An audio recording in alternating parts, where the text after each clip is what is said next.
presentación o todavía? Y sí se ve. Ya abrió. Creo que... Sí. Bueno, sí se ve la primera lámina, ¿verdad? Entonces, bueno, muy buenas tardes a Tu todas las título, sí. presentes, a todos los presentes. Ok. No tengo la fortuna de conocerlos a todos, pero igual les agradezco la Muchas presencia, ¿no? gracias a todos los que me en acompañan este examen de hoy grado, ¿no? y, por De, supuesto, al comité que de lleva, bueno, tesis lleva a término integrado 2 años de estudios por el en director CIESA. doctor Olivier, a la Y bueno, doctora Lourdes, el título de esta investigación que hoy voy a estar presentando al maestro Juan y a sería la Eligiendo maestra no ser madre, este significados, trabajo prácticas y representaciones de la no se maternidad titula en un grupo de Bilingüismo y mujeres adultas cognición en edad niños reproductiva. mayas de Quintana Roo. Antes de comenzar la presentación, quiero también extender un agradecimiento Presento una agenda de a todo mi presentación. comité En de primer tesis, lugar, presento la que motivación ha sido de este estudio. espectacular, ¿no? En el trabajo Este tipo de que han estudios. realizado conmigo de acompañamiento. Las críticas y observaciones Algunos que antecedentes obtuve de este fueron trabajo, fundamentales, sobre todo en esta los última etapa de la objetivos, tesis los lugares de estudio, escritura, para la poder metodología enriquecer y que para se poder empleó. ampliar también un poco Presento los análisis que básicamente venía dando. 3 capítulos. Y el bueno, en capítulo 3, especial el capítulo a mi directora de tesis, que ha sido, bueno, desde el inicio una directora, una amiga, una persona fundamental también en este camino que, bueno, que hoy llega a su fin.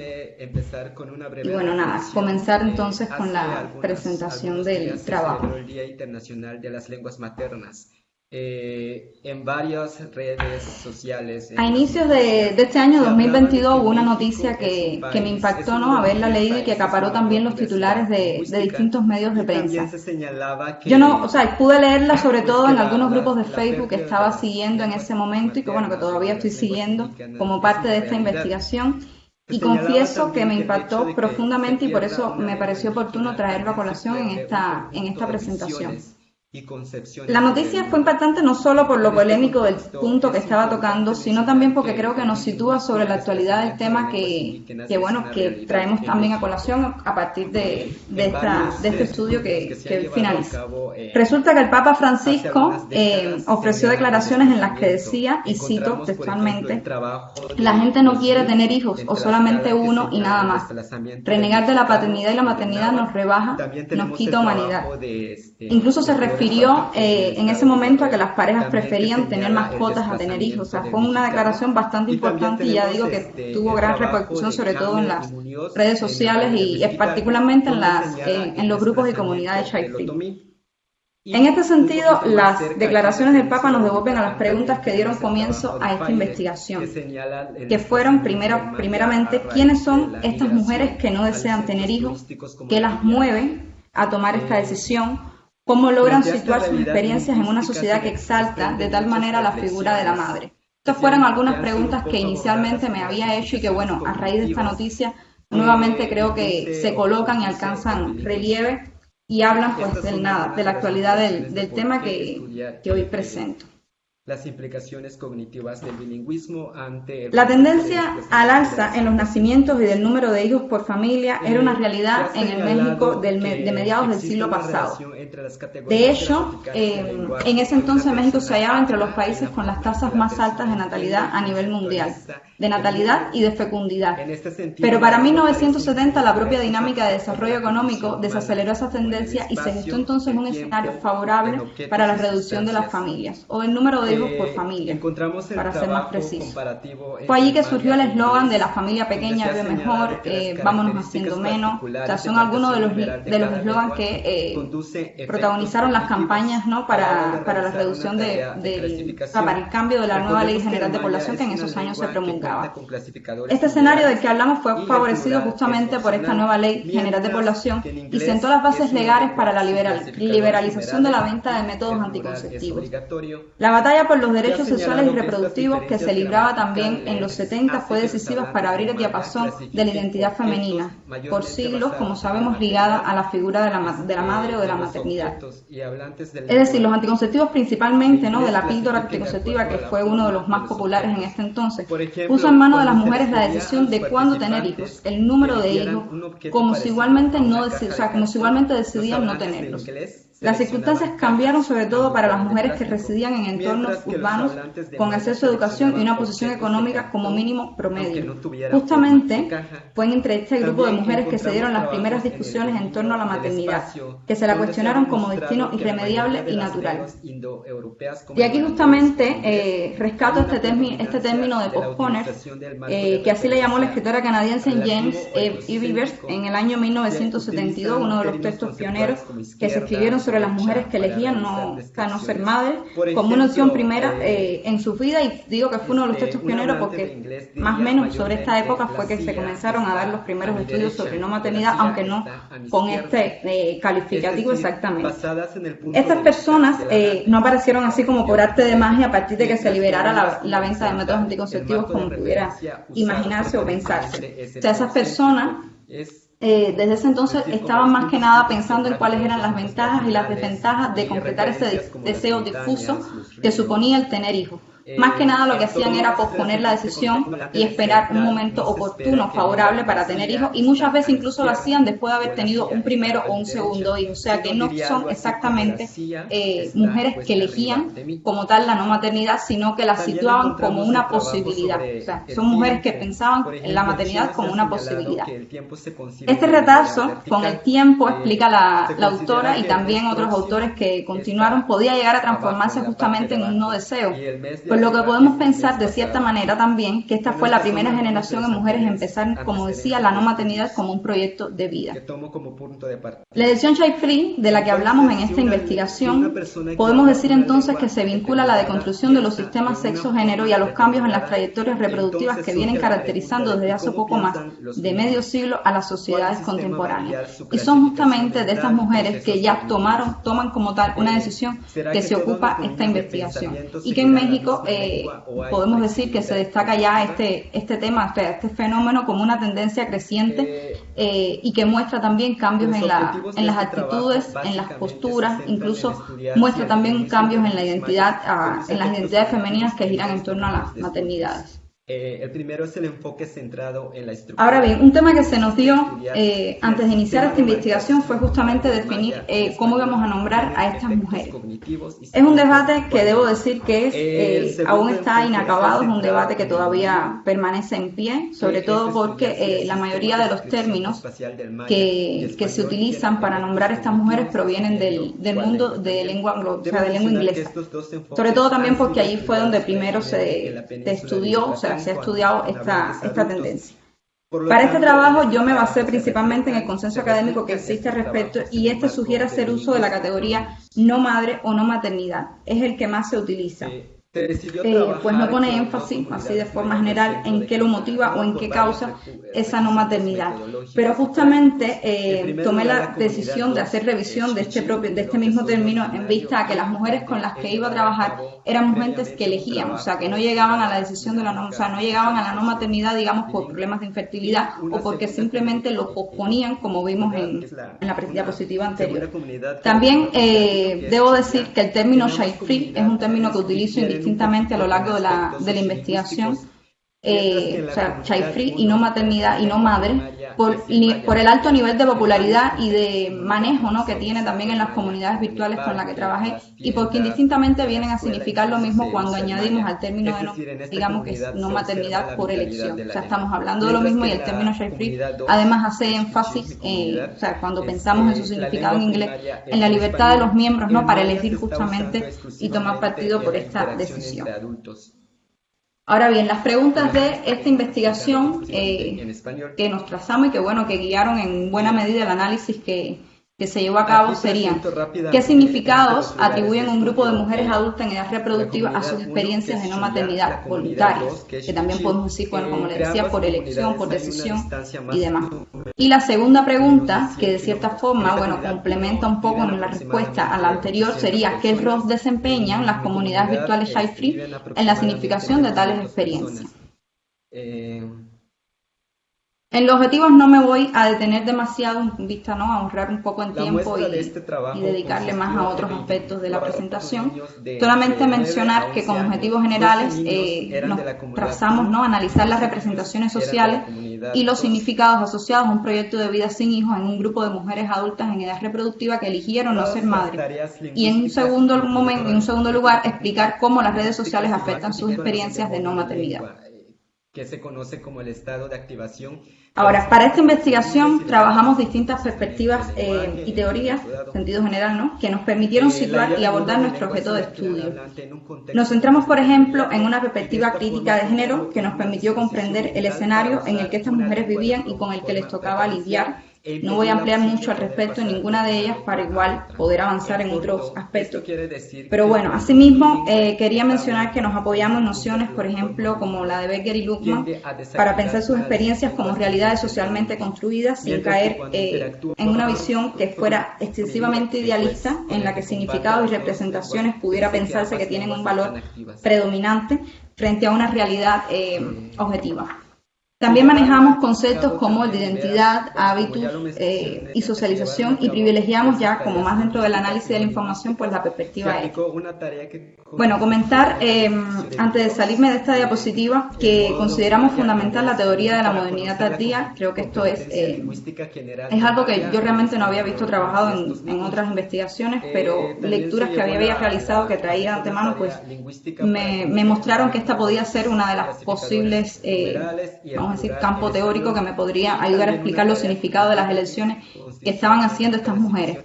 Una teoría que por demás complementó muy bien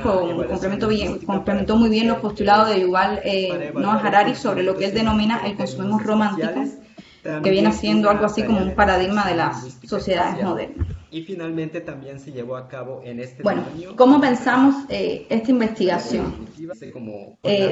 Sobra nombrar aquí el escenario medio apocalíptico, ¿no?, que hemos vivido en estos últimos 2 años. Pues bien, justamente la pandemia se nos acercó en un momento en que nos preparábamos, ¿no?, la salida a campo, yo y todos mis compañeros. En mi caso creo que no fue del todo fatídico, pues por el grupo, ¿no?, las características del grupo que estaba trabajando, o sea, mujeres jóvenes, muchas de ellas profesionistas y demás, pensando en una escala macro así, me permitía de cierta forma poder hacer las entrevistas, por ejemplo, a distancia, ¿no?, utilizando el entorno virtual. No obstante, esta no era la perspectiva original, ¿no?, con la que estábamos pensando aproximarnos a campo. Y del mismo modo, la pandemia, cosa increíble y cosas que tiene la vida, fue la que me mostró, ¿no?, la posibilidad justamente de trabajar con las comunidades virtuales. Es un poco una historia un poco larga, no voy a hacerla aquí, pero justamente fue a través de la pandemia, ¿no?, que me presenté, ¿no?, que me hice la idea de que podía esto ampliar, ¿no?, y mejorar en perspectiva y en calidad también esta investigación. Ahora, dado que prontamente vislumbramos que la evolución de la pandemia pues no iba a favorecer de ningún modo que hiciéramos una aplicación, ¿no?, de la combinación del método etnográfico, pero de manera presencial con el método etnográfico, pues nos decantamos de manera íntegra y al 100%, y es algo que quiero resaltar, que nos decantamos 100% por el uso del método etnográfico. Que esto, en términos de unos autores que consulté, ¿no?, para saber cómo aplicar el método en campo, que serían los autores Taleya y Ardevol, son bastante, creo que conocidos entre nosotros, casi todos tuvimos que leerlo.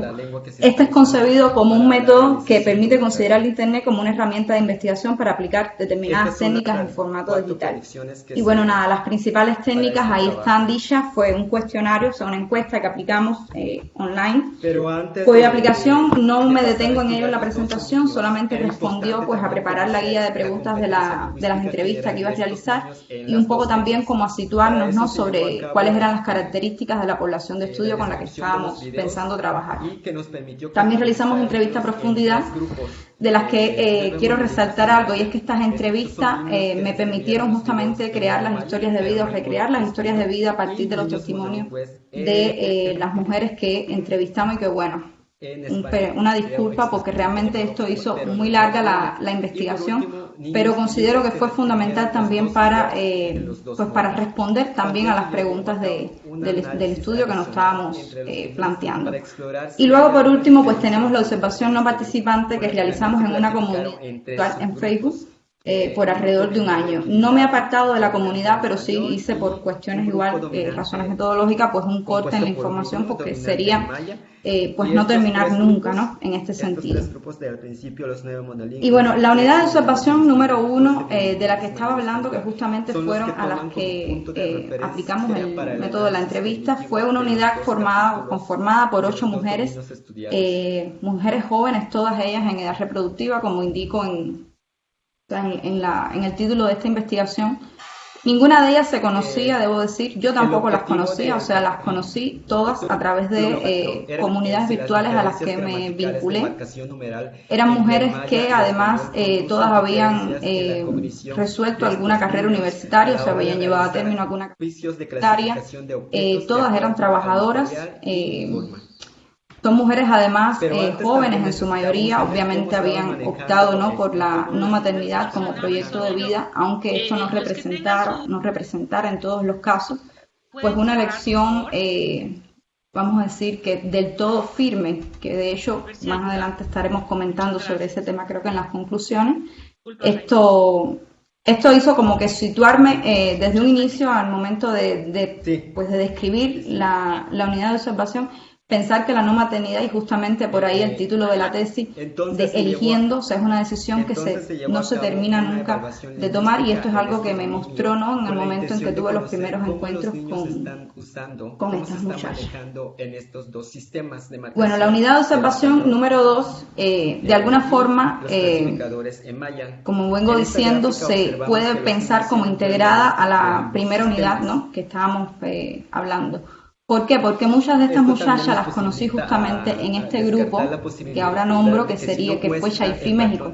Fue un grupo que localicé en la red social de Facebook, que está activo desde el año 2015, se encuentra activo todavía en la actualidad.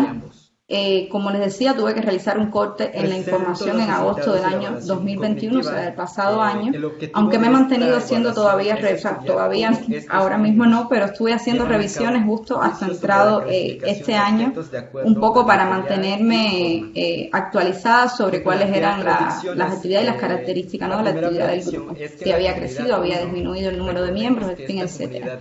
Yo coloqué una foto acá a mano derecha, fue una captura de pantalla que hice sobre las 2 publicaciones que realicé en este grupo para un poco pedirles el consentimiento para utilizar la información que en él circulaba, o sea, no hubo problemas en ese sentido. Incluso también pedí a través de una publicación que me contactasen en caso de que estuviesen interesados para participar de la investigación, y fue así justamente como logré que 3 de sus miembros pues pasaran a formar parte de la primera unidad de estudio.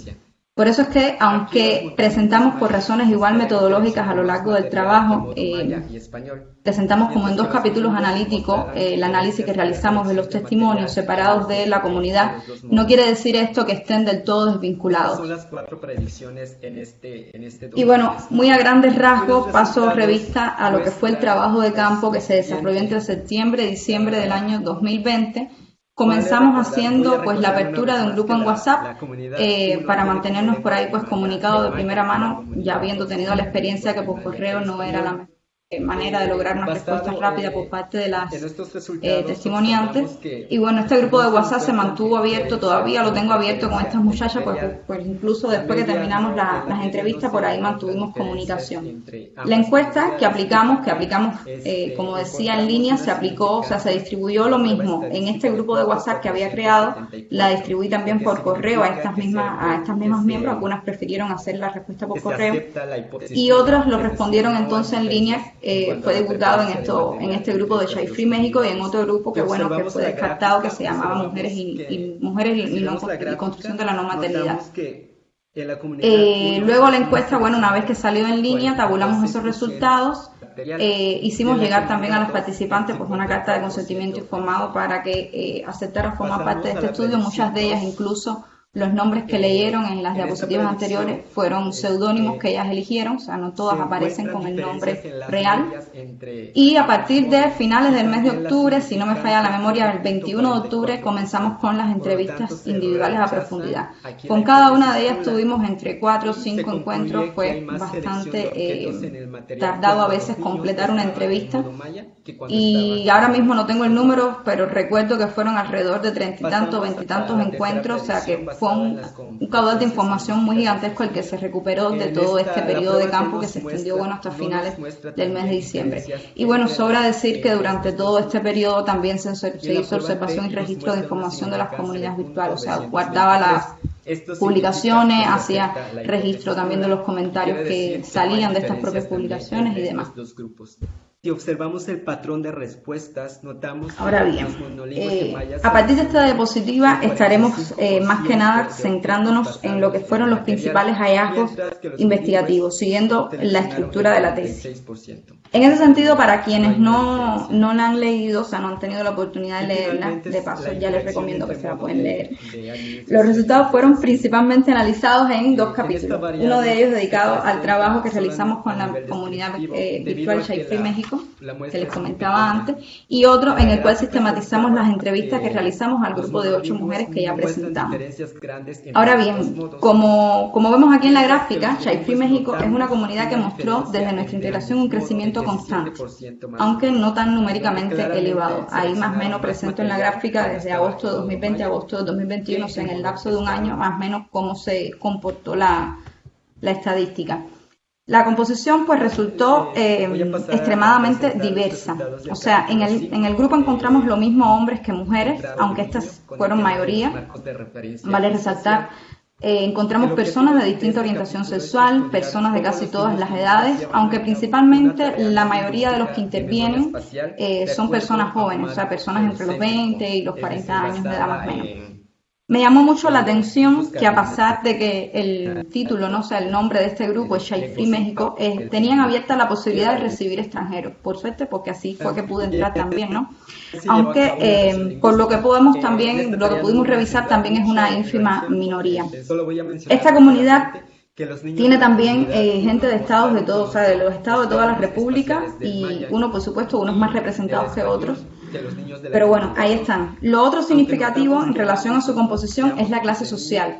Naturalmente, no contamos con todas las herramientas para hacer una caracterización justa al respecto, pero cabe notar que por algunos posts y comentarios que saltaban, ¿no?, a la vista a lo largo de este periodo en que estuve vinculada al grupo, muchas de estas personas son personas que ganan bien o que tienen como mínimo ingresos estables, o sea, por las características de las publicaciones y de los propios comentarios que hacían.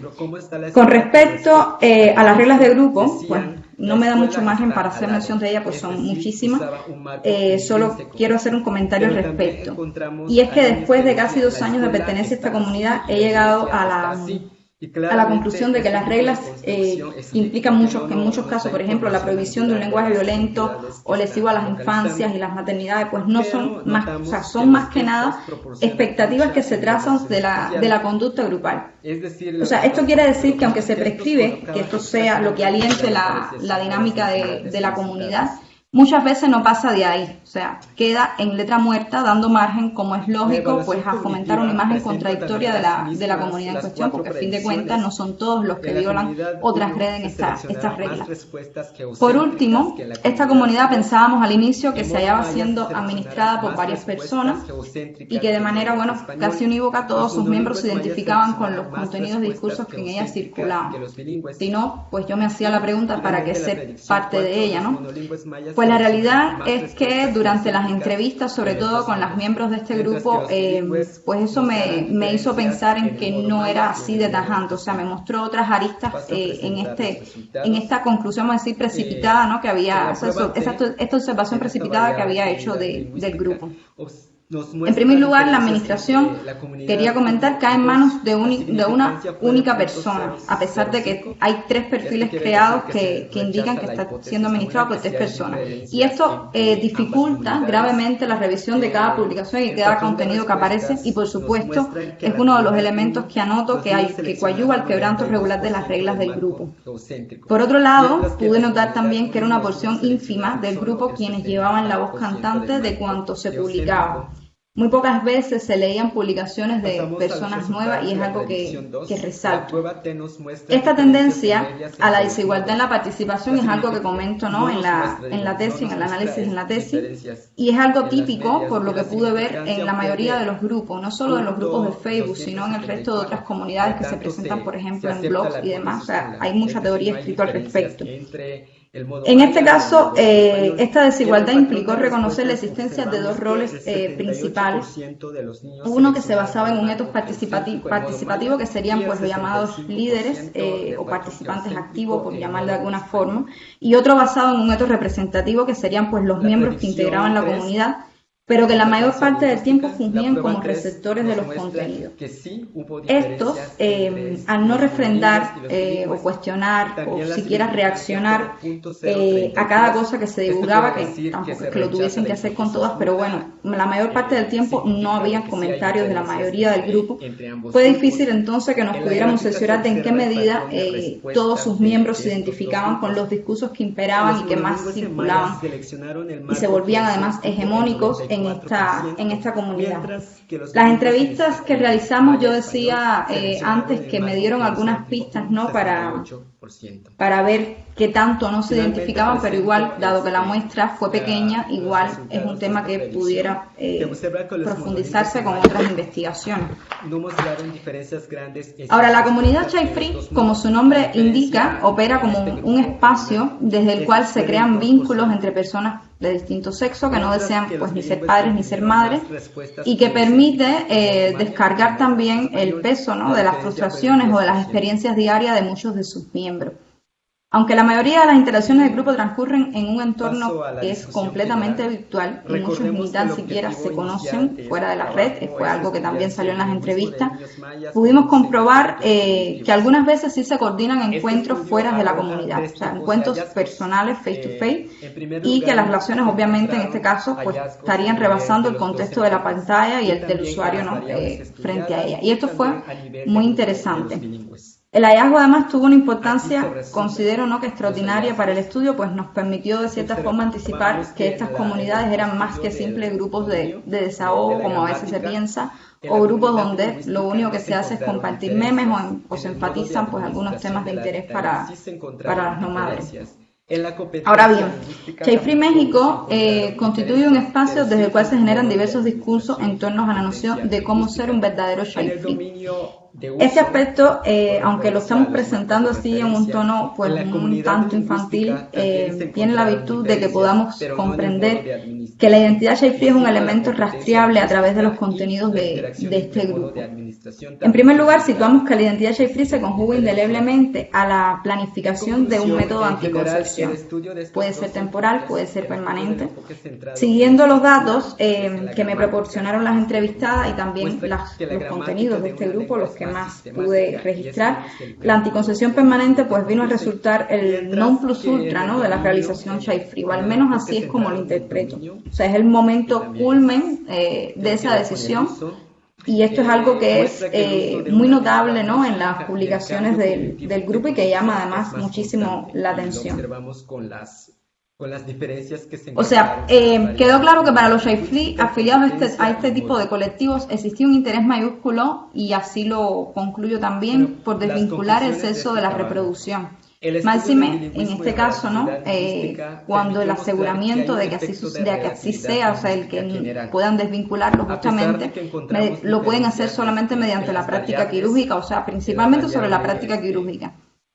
Ciertamente, aunque la identidad Child Free no depende, por supuesto, íntegramente de que sus miembros todos se esterilicen, muchos consideran que al hacerlo son más creíbles, y como decía alguna de las chicas en la entrevista, me decía así, pues le demuestro así a mis padres que voy en serio, que no estoy jugando, o sea, fue algo muy llamativo que que salió, ¿no?, del registro de información en estas comunidades. Aquí vimos que no solo el elemento identitario favorecía la defensa de un método radical como la OTB, o sea, la oclusión tubaria bilateral, que es a fin de cuentas la técnica que se utiliza para ello. Consideramos también, en este caso, que la edad de los miembros de las comunidades, que como decía son en su mayoría jóvenes, juega un papel central justamente en la cosmovisión de qué hacer para evitar embarazarme. Pues ahí salta a la vista, o sea, salta, vamos a decir, en el buen consejo de los miembros hegemónicos de estas comunidades, pues que la OTB es el mejor plan en el caso de las mujeres, o la vasectomía sería el mejor plan en el caso de los hombres. Realmente este es un tema en el que me gustaría pues detenerme un poco más, porque es un hallazgo realmente bastante interesante, pero bueno, seguimos. Otra seña de identidad Child-Free que identificamos fue la búsqueda de la pareja Child-Free. Para muchos miembros este es un aspecto muy señalado, ¿no?, que marca su vida, que marca su experiencia, dado que las protege, así lo interpreté, ¿no?, las protege de una posible desilusión amorosa y les permite además sentirse acompañados en su decisión. Por ahí en los testimonios vimos igual que habían experiencias que a muchas les había hecho pues replantearse justamente si era un tema o no importante para ellas iniciar una relación con una persona que a largo plazo pudiera pedirles un hijo. Entonces, bueno, por ahí esa es una de las señas que identificamos.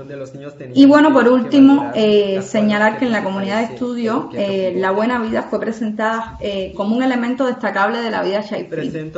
Es decir, el no tener hijos lo presentaron como el equivalente al poder realizar gastos de todo tipo, planes de todo tipo, aspirar cosas de todo tipo, porque el ser Child-Free justamente lo conciben como la posibilidad de hacer cosas que una persona con hijos simplemente no puede o le cuesta muchísimo más trabajo. En este sentido hallamos numerosos contenidos en que los miembros, por ejemplo, hablan de las cosas en las que invierten su dinero, como ropa, salidas, caras, paseos y demás. O sea, es una forma, pienso que, de decirle al mundo o a la sociedad de que si eres Child-Free, pues tienes más chance, ¿no?, de que te vaya bien en la vida. Un momentito, por favor. Le pediremos a Jaime. Ahora bien, una última cuestión a señalar sobre el trabajo con esta comunidad, antes de pasar a los testimonios. Una de las cuestiones creo que más novedosas que trajo a colación justamente el trabajo con estas comunidades, y que a mí por lo menos desde el inicio fue creo que una de las cosas que más me motivó a seguir trabajando con ellas, fue que se podía percibir un patrón de agresión cibersocial que subyacía pues a los contenidos, o sea, a las publicaciones que circulaban en relación a las infancias principalmente y a las maternidades. En efecto, en esta comunidad percibimos la existencia de un fenómeno que alcanzaba su clímax, ¿no?, a través de la circulación de memes, episodios anecdóticos, fotografías, como vemos aquí algunas de ellas, videos y comentarios y demás. O sea, pero es un fenómeno, vamos a decir que bastante recurrente a lo largo de mi experiencia, ¿no?, con este grupo. Y nos resultaban, como digo, eventos aislados, o sea, son constantes, son sistemáticos, hasta parecería que no existen reglas, ¿no?, al respecto que prohibiesen esta clase de contenido. Lo que pasa es que por las propias características que mencionaba antes, o sea, de que existe una sola administradora y demás, es casi imposible, ¿no?, si lo pensamos en términos prácticos, con que se pudiera compartir con cada miembro, o sea, que se pudiera realmente prohibir a cada miembro que haga algún tipo de comentario o censurar, ¿no?, los comentarios o las publicaciones que estos realizan.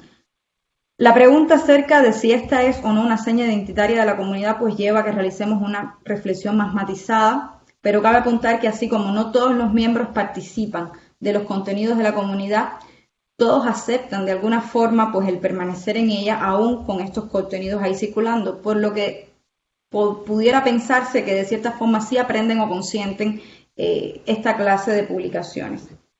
Por último, quisiera agregar que los antagonismos entre estas comunidades y las denominadas comunidades de mamitas y pancita, que así salió en una de las entrevistas, pues catalizan la circulación de discursos de odio y refuerzan pues en ambos sentidos las identidades de los miembros de estos grupos. Pero también supone, en el caso de los Child-Free, una revisión del papel de la buena madre y la buena crianza, y ya sobre eso, bueno, estaremos ahondando un poquitico más en las próximas diapositivas.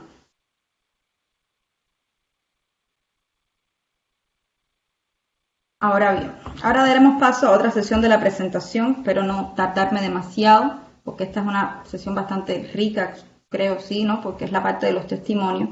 que quise presentarla así, ¿no? Un poco para que se entendiera que son las voces de estas mujeres las que me permitieron, ¿no? Pues pensar justamente los significados de la no maternidad en mujeres que tienen, pues están todas ellas en edad reproductiva. Obviamente sus historias se amplían y se enriquecen muchísimo más si se trabaja con la tesis, pero bueno, solamente pude traer acá a colación algunos fragmentos. En primer lugar, casi todas ellas apuntaron que carecían de ese mal llamado instinto maternal que ni siquiera existe, ¿no? Y que desde niñas sabían que ya no querían ser madres.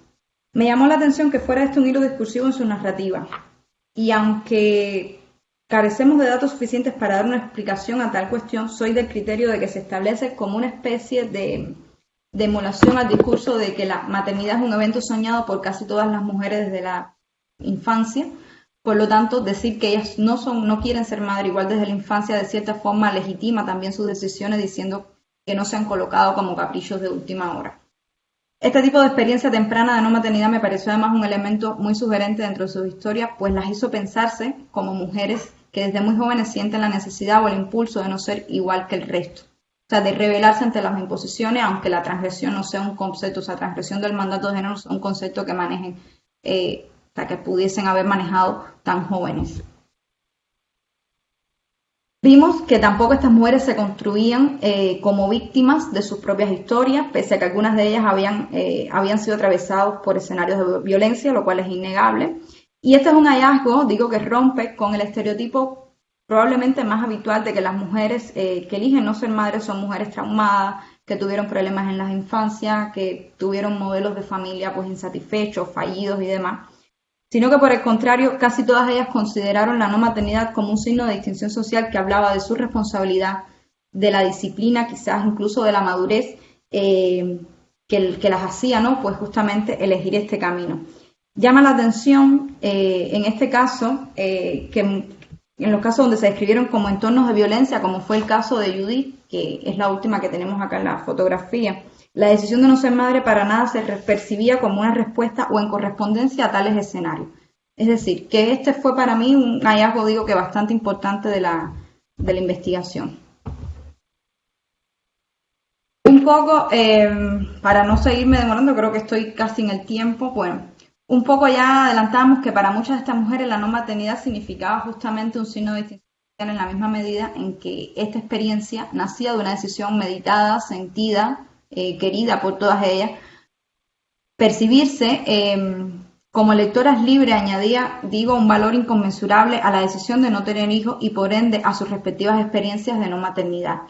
En este sentido, solo apuntar que la convicción y más que nada la sensación de ser dueñas de un aspecto tan trascendental de sus vidas no solo les reportaba una inmensa satisfacción, sino que también les permitía sobreponerse, y lo digo sobre todo en términos simbólicos, a las mujeres madres que por diversas razones, y así prácticamente consideraban que se daban en todos los casos, estas mujeres no elegían, ellas sí.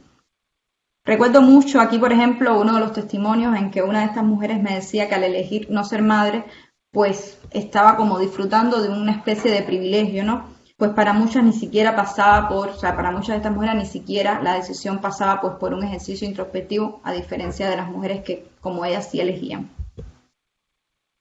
Ahora bien, como vemos aquí, como alcanzamos a leer aquí, algunas de estas mujeres no estaban del todo cómodas con la idea de convertir a alguien más en la prioridad de sus vidas.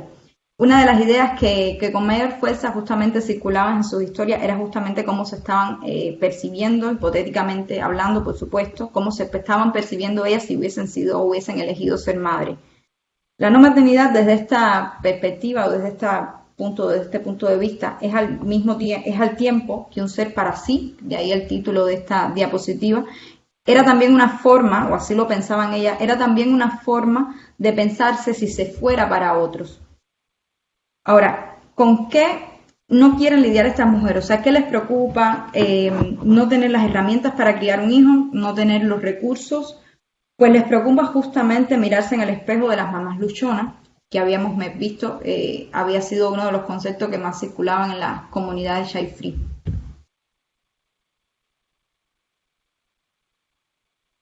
La diapositiva. O sea, son estas mujeres son mujeres que definen más que nada la maternidad como una tarea importante que implica no solo el deseo por un hijo, sino también tener las condiciones óptimas para hacerlo. Es decir, sienten una expectativa enorme sobre lo que una buena maternidad implica. Una maternidad que debe ser, según tal supuesto, consagrada, sacrificada, a tiempo completo, y por ende una maternidad a medias, según su concepto, pues no sería nunca una opción. Es preferible pues la no maternidad. Es imposible que desde este renglón de análisis las no madres no vivan en una perenne comparativa entre ellas, que eligieron no cometer la burrada, digámoslo así, entre comillas, ¿no? Por supuesto, de traer un hijo al mundo sin las condiciones para ello y que simplemente se lo avientan, como decían a veces ellas en las entrevistas. De cualquier forma, una conducta inapropiada por parte de estas últimas, las que consideran mujeres, ya decía, inmaduras y responsables, les reportaba una mayor cuota de confianza en la decisión que ellas habían elegido. Por último, pues ya antes de avanzar a la siguiente diapositiva, quisiera solo comentar brevemente que este hallazgo me permitió repensar significativamente realmente si las mujeres child free, como a veces se considera, son mujeres que odian a los niños cuando justamente están pensando, muchas de ellas, por supuesto, no todas, pero muchas de ellas, en cómo se les cría, en si se les está dando o no una buena crianza, aunque todo esto sabemos pasa por una serie de representaciones sociales ya establecidas, ¿no?, por la propia sociedad. Ahora, en esta diapositiva no me voy a extender demasiado, aunque fue un tema muy comentado en los relatos, ¿no?, de estas mujeres. Y es que al enfatizar en la libertad, probablemente este sea uno de los bienes más preciados, ¿no?, que así presentaron ellas de sus experiencias, de las experiencias que están construyendo. Y es que les ilusionaba sobre todo la idea de que al no ser madre también elegían cómo llenar su tiempo. Es decir, cuando mencionaban que no ser madre era sinónimo de libertad, lo que estaban queriendo decir justamente es que esta decisión les permitía disponer cómodamente de sus tiempos, de sus espacios, de centrarse en sus expectativas y de consumir una serie de bienes y servicios que, bueno, al tener hijos se limitaba severamente. Otra cuestión que mucho ya se ha apuntado es que las mujeres que eligen no ser madres se identifican con la figura de la profesional exitosa o al menos persiguen mirarse frente a ese espejo. Como comprobamos, todas las mujeres que participaron en este estudio son universitarias, por lo que era posible avistar que sería esta una seña, por supuesto, importante de distinción y es algo además que ha resaltado en otra clase de investigaciones muy similares a esta. La no maternidad, por supuesto, significaba para ellas pues, un modo de vida incompatible con una carrera profesional exitosa, o sea, fueron declaraciones que así tal cual salieron en las entrevistas.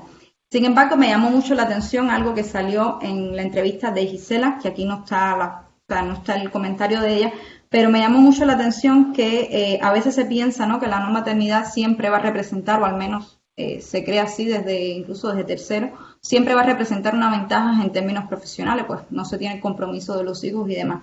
Y Gisela hizo ver como que no siempre las no madres se pensaban como mujeres aventajadas en este sentido, puesto que podían estar siendo consideradas, digamos, como mujeres raras o mujeres que tienen algún problema aún por resolver. Y a ella le salió justamente en una entrevista que estuvo preocupada hasta última hora en qué decir. O sea, si realmente podía abrirse diciendo que ella no quería tener hijos, pues le preocupaba cómo la podía estar mirando la persona, ¿no?, en ese momento que le hacía la entrevista. O sea que pese a la imagen común de que las mujeres sin hijos gozan siempre de ventajas profesionales, las entrevistadas de cierta forma revelaron que aunque se sigue apostando, por supuesto, ellas siguen apostando por esa idea, no siempre se sienten seguras en ellas, sí, llegando incluso a sentirse que se les puede llegar a tener menos consideraciones por no tener un pequeño, ¿no?, esperándolas en casa.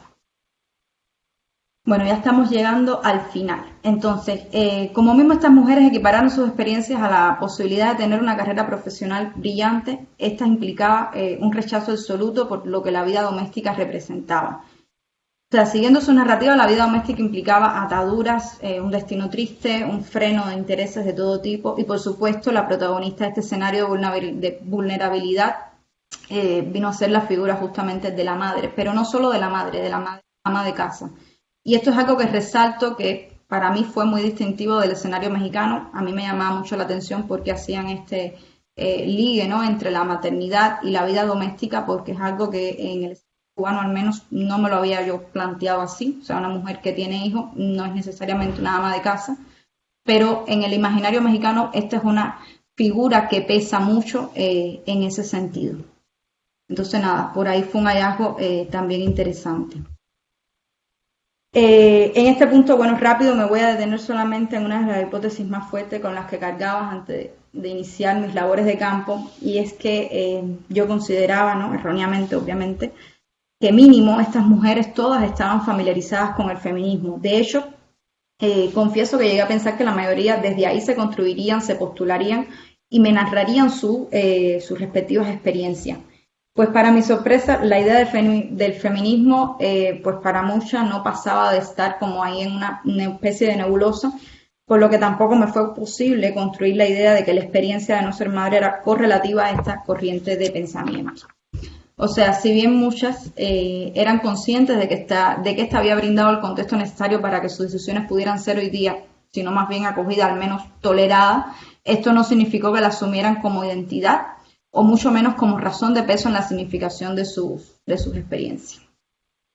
Bueno, ya por último, quisiera reflexionar a través de este último hallazgo con la imagen común, o mejor dicho, el estigma de que las mujeres no madres están demasiado preocupadas por lucir bien. O sea, los datos que hallamos nos indican que si bien las alteraciones que producen en el cuerpo un embarazo son importantes para ella, esta no es la razón primordial que las acerca a tal decisión, ni mucho menos construye su narrativa en torno a esta idea o a esta perspectiva. O sea, el cuerpo importa, pero no es lo que nutre sus decisiones. Por tanto, lo que les preocupa a estas mujeres con relación al embarazo no es que la maternidad atente contra cierto ideal de belleza.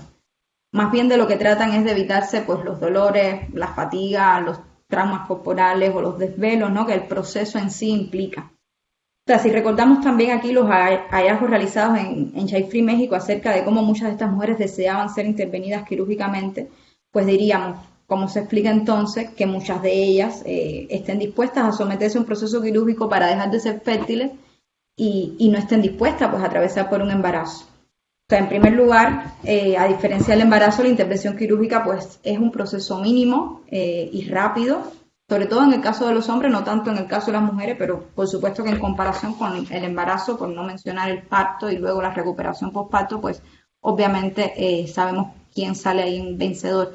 En segundo lugar, la cirugía ofrece una garantía para disfrutar de la sexualidad sin necesidad de tomar las píldoras o hacer uso de métodos anticonceptivos como los condones.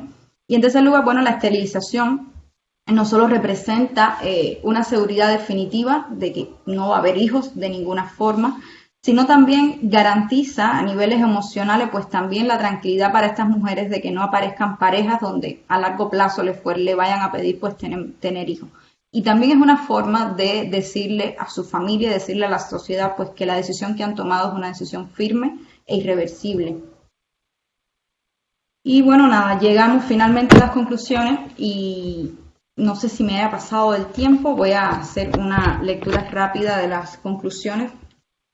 Dice: en un contexto en que la autorrealización personal se define a partir del consumo de experiencias diversas y donde prima el individualismo y los estilos de vida cambiantes, la no maternidad voluntaria representa una forma de exclusión de las redes tradicionales de contención, sean estas familiares, emocionales, etc. Y una estrategia que también permite acceder a otros bienes, como decía, servicios y experiencias potencialmente atractivas, o sea, exentas de las preocupaciones emocionales y financieras que indiscutiblemente generan los hijos. La no maternidad está siendo vivida por algunas mujeres como un proyecto en permanente construcción, es algo que señalaba al inicio, que es susceptible al cambio, pero siempre como un modo de transgresión al mandato de la maternidad y en vista a la desnaturalización de ese rol. Esto, por supuesto, en perspectiva al grupo de estudio que analizamos. Pese a ser un estilo de vida socialmente estigmatizado, las mujeres que lo eligen se perciben de una manera positiva, o sea, digo positiva porque los elementos que resaltaron fueron de verse o llamarse como responsables, privilegiadas, seguras, consecuentes, etc. Y consideran la decisión que han tomado pues un signo de distinción social. Los estigmas sociales que pesan sobre la no maternidad en tanto elección han implicado que la experiencia sea muchas veces asumida desde posiciones extremas, o sea, como rupturas familiares, justamente como mencionábamos, acudiendo a prácticas quirúrgicas anticonceptivas o manejando discursos de odio hacia las infancias y las maternidades, que bueno, es creo que una de las versiones más radicales también de este tema. La no maternidad se movió en dirección a ser definida en oposición a maternidades no deseadas y o mal resueltas, de ahí la figura de la mamá luchona, si la recordamos. Y esto reveló pues una honda preocupación por la forma en que se ejercían las maternidades y se prohibía el cuidado infantil, una inquietud que marcaba profundamente además las maneras en que ellas se veían a sí mismas. Luego, esta no maternidad voluntaria significa un continuo de sus libertades individuales, una reivindicación de sus tiempos, de sus necesidades, de sus espacios, inclusive del propio cuerpo. Y en este sentido, pues le adjudicaban a la experiencia valores tales como el de flexibilidad, autonomía, movilidad, son cosas que le provee, ¿no? Las no maternidades también se identificaron con la figura, por ejemplo, de la mujer profesional exitosa. Esta pues les resultaba congruente con el estilo de vida child free, pero incompatible con el de la mujer ama de casa. O sea, que se juntan así de todo. Aunque no todas las participantes pertenecían a grupos child free, todas recibían directa o indirectamente la influencia de los contenidos que en ellos circulaban. O sea, aunque el impacto, sabemos, es diferencial, en dependencia de si pasan o no más tiempo en estas comunidades o en dependencia también de cuánto tiempo han permanecido vinculadas a ellas. En estos espacios, pues se generaban formas distintas de socialización, representaciones, discursos que incidían en la configuración de las subjetividades e identidades de estas mujeres más allá del espacio virtual y a veces sin siquiera integrarlos como miembros activos. Y por último, para quienes sí lo integraban, pues estos grupos fueron significados justamente como refugios de identidad, brindándoles un espacio para crear comunidad y responder justamente a los estigmas que pesan sobre las no maternidades por elección. Y eso ha sido todo. Muchísimas gracias y perdón por el tiempo que seguramente me he robado. No te preocupes, Maciel. Pues muchas gracias por tu presentación.